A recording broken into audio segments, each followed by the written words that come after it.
إن الحمد لله نحمده ونستعينه ونستغفره ونعوذ بالله من شرور أنفسنا ومن سيئات أعمالنا من يهده الله فلا مضل له ومن يضلل فلا هادي له وأشهد أن لا إله إلا الله وحده لا شريك له وأشهد أن محمدا عبده ورسوله أما بعد فإن خير الحديث كتاب الله وخير الهدي هدي محمد صلی اللہ علیہ وعلى آلہ وسلم وشر الأمور محدثاتها وكل محدثة بدعة وكل بدعة ضلالة وكل ضلالة في النار قال الله تبارك وتعالى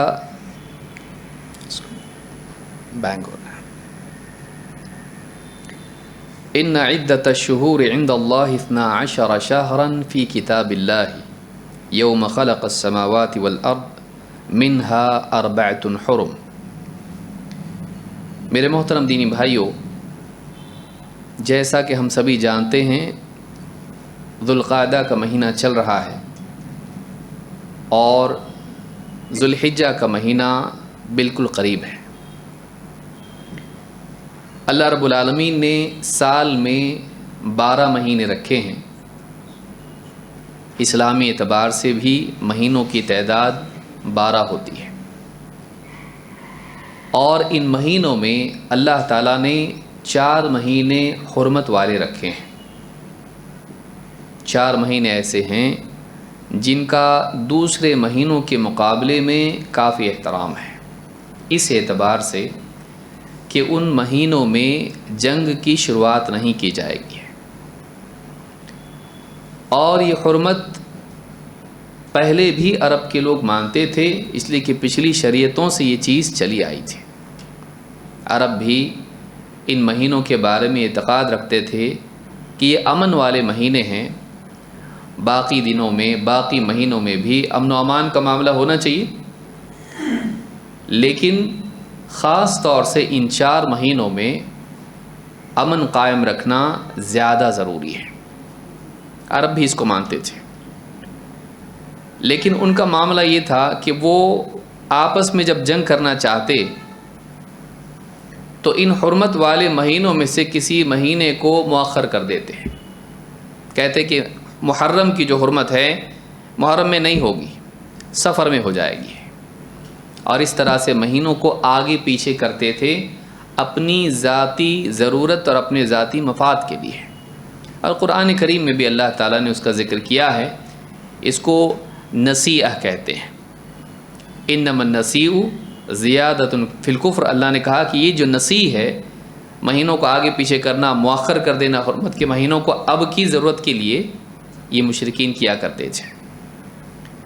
اللہ تعالیٰ نے اس بات کو واضح کرنے کے لیے کہ اللہ کے ہاں معاملہ کیا ہے، قرآن کریم میں فرمایا ان عدۃ الشہور عند اللہ 12 شہرا فی کتاب اللہ، اللہ کی کتاب میں مہینوں کی گنتی 12 ہے۔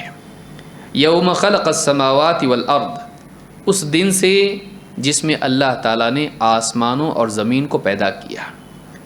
منہا 4 حرم، اور ان 12 مہینوں میں سے 4 مہینے حرمت والے ہیں، 4 مہینے حرمت والے ہیں۔ یہ سورہ توبہ کی آیت نمبر 36، جس میں اللہ تعالیٰ نے بتایا مہینے 12 ہیں، 4 حرمت والے ہیں۔ لیکن قرآن کریم میں یہ نہیں بتایا گیا کہ وہ مہینے کون سے ہیں۔ اللہ کے نبی صلی اللہ علیہ وسلم نے اپنی حدیث میں بتایا کہ وہ مہینے کون سے ہیں۔ اللہ کے رسول صلی اللہ علیہ وسلم فرماتے ہیں الزمان، جس سال آپ نے حج کیا، حجۃ الوداع، جو نبی اکرم صلی اللہ علیہ وسلم کا پہلا اور آخری حج تھا، 9 ہجری میں حج فرض ہوا، اور آپ نے اس سال حج کیا، تو اس میں آپ نے لوگوں سے جب خطاب کیا تو اس میں آپ نے ایک بات کہی، آپ نے کہا الزمان قد استدار کہیئتہ یوم خلق اللہ السماوات والارض، زمانہ گھوم کے آج اسی اصل حالت پر لوٹ آیا ہے جس پر اللہ تعالیٰ نے آسمانوں اور زمین کو پیدا کیا تھا۔ شروعات میں اللہ نے گنتی جیسے بنائی، مہینے اللہ نے طے کیے، اس اعتبار سے جو پہلے تھا لوگ بدلتے بدلتے بدلتے اتنا بگاڑ پیدا ہو گیا کہ اصل مہینے یاد نہیں رہے۔ اب گھوم کے زمانہ ویسا ہی آ گیا ہے جیسا اس وقت تھا جب اللہ تعالیٰ نے آسمان و زمین کو پیدا کیا تھا، کہ اب اس سال میں وہی مہینے حرمت والے تھے جو اللہ تعالیٰ کی طرف سے طے ہیں، آگے پیچھے والا معاملہ سب ختم ہو گیا تھا اور ریسیٹ ہو گیا تھا۔ تو آپ نے فرمایا الزمان قد استدار کہیئتہ یوم خلق اللہ السماوات والارض، زمانہ گھوم کے واپس اسی حیت پر، اسی حالت پر لوٹ آیا ہے جیسے اللہ تعالیٰ نے جب آسمانوں اور زمین کو پیدا کیا تھا اس وقت تھا۔ السنۃ 12 شہرا، سال 12 مہینوں کا ہوتا ہے، منہا 4 حرم، ان میں سے 4 حرمت والے مہینے ہیں، 3 متوالیات، 3 مہینے تو وہ ہیں جو لگاتار ایک کے بعد ایک آتے ہیں، ذو القعدہ وذو الحجہ والمحرم۔ 3 مہینے کیسے ہیں؟ ایک کے بعد ایک ہیں، ذو القعدہ، ذو الحجہ اور محرم، یہ 3 حرمت والے ہیں۔ ورجب مضر الذی بین جمادہ و شعبان، اور رجب کا مہینہ رجب مضر جو جمادہ اور شعبان کے درمیان ہے، جمادہ ثانی اور شعبان کے درمیان ہے۔ تو یہ 4 مہینے ہیں جو حرمت والے ہیں، رجب، اسی طرح سے ذو القعدہ، ذو الحجہ اور محرم۔ محرم اگلے سال میں آتا ہے، لیکن چونکہ لگاتار چلنے کے اعتبار سے وہ آخر کے ان 2 مہینوں کے بعد ہی آتا ہے۔ تو کل ملا کے 4 مہینے ہیں جو حرمت والے ہیں، اور انہی مہینوں میں سے ایک یہ ذو القعدہ کا ہے اور آگے آنے والا مہینہ ذو الحجہ کا ہے۔ ہم میں سے کتنوں کو معلوم ہوگا کہ واقعی سال کے جو 12 مہینے ہیں اسلامی، جنوری فروری تو بچہ بھی ہمارا جانتا ہے ہاں، لیکن واقعی اسلامی اعتبار سے جو مہینے ہیں کتنوں کو معلوم ہوگا؟ ابھی پوچھ نہیں رہا ہوں، گھبرائے نہیں، لیکن گھر جا کر دیکھیں اور معلوم کریں کہ بھائی اسلامی مہینے کون سے ہیں، کہ ایک مسلمان زندگی کے 20 30 40 50 60 70 سال بھی گزار لے اور اس کے بعد اس کو اسلامی مہینوں کے نام معلوم نہ ہو اور انگلش تاریخیں اس کو معلوم ہو، تو یہ اچھی علامت نہیں، اچھی بات نہیں ہے۔ تو آج ہی گھر جب آپ لوگ جائیں گے تو آپ لوگ دیکھیں، ہوم ورک ہے آپ لوگوں کے لیے کہ کون سے اسلامی مہینے ہیں، کون سے اسلامی مہینے، 12 مہینے کون سے ہیں۔ تو اس حدیث میں آپ نے بتایا کہ 4 تو ویسے بھی آپ کو معلوم پڑ گیا، 8 آپ کو معلوم کرنے کون کون سے ہیں، سوچ سوچ کے، رمضان بھی اس میں آئے گا۔ تو 3 مہینے لگاتار والے ہیں، ذو القعدہ، ذو الحجہ اور محرم، اور ایک ہے رجب کا مہینہ۔ تو رجب کا مہینہ اس کا کنڈوں ونڈوں سے کوئی تعلق نہیں ہے، بولے دیکھو کنڈوں والا مہینہ ادھر بھی آ گیا، اس کا کنڈوں سے کوئی تعلق نہیں ہے، وہ بعد میں شیعہ حضرات نے نکالا حضرت معاویہ رضی اللہ تعالیٰ عنہ کی وفات کی خوشی منانے کے اعتبار سے۔ تو وہ اس اعتبار سے یاد رکھیں، کنڈے ونڈے یہ چھپ چھپا کے کیوں کھاتے، کبھی سوچے اس پہ، کبھی نہیں سوچتے ہیں۔ حضرت معاویہ رضی اللہ تعالیٰ عنہ کی وفات ہوئی، اس کی خوشی منانے کے اعتبار سے چپکے چپکے انہوں نے کام کیا تھا اس طرح سے، کیونکہ وہ لوگ بہت چڑھتے ہیں حضرت معاویہ سے۔ اس حدیث کو امام البخاری اور مسلم دونوں نے روایت کیا ہے۔ صحیح بخاری بدء الخلق حدیث نمبر 3197، اور صحیح مسلم حدیث القسامہ، اس میں حدیث نمبر 1679 پر یہ حدیث موجود ہے۔ تو اس سے بات معلوم ہوئی کہ ذو الحجہ کا مہینہ 4 حرمت والے مہینوں میں سے۔ آج اسی عنوان پر ہم گفتگو کریں گے کہ ذو الحجہ کے کیا احکام ہیں، ذو الحجہ کے کیا فضائل ہیں اور کیا احکام ہیں۔ ذو الحجہ کے دن اور رات کا تذکرہ قرآن کریم میں بھی موجود ہے، ان کی فضیلت اللہ تعالیٰ نے قرآن کریم میں بیان کی ہے، لیکن صراحت کے ساتھ میں نہیں، اشارے میں۔ جیسے اللہ تعالیٰ قرآن کریم میں سورۃ الفجر میں اللہ تعالیٰ نے فرمایا والفجر ولیال عشر والشفع والوتر واللیل اذا یسر حل فی ذلک قسم لذی حجر۔ سورۃ الفجر کی آیت نمبر 1 2 3 4 5، یہ 5 آیتیں ہیں۔ ان میں سے شروع کی 3 آیتوں میں اللہ رب العالمین نے جو قسمیں کھائی ہیں، سلف کے اقوال میں یہ بات ملتی کہ اس سے مراد ذو الحجہ کے دن اور راتوں کی طرف اشارہ ہے، اس سے مراد یہ ہے۔ کیا آیتیں ہیں؟ والفجر، قسم ہے فجر کی،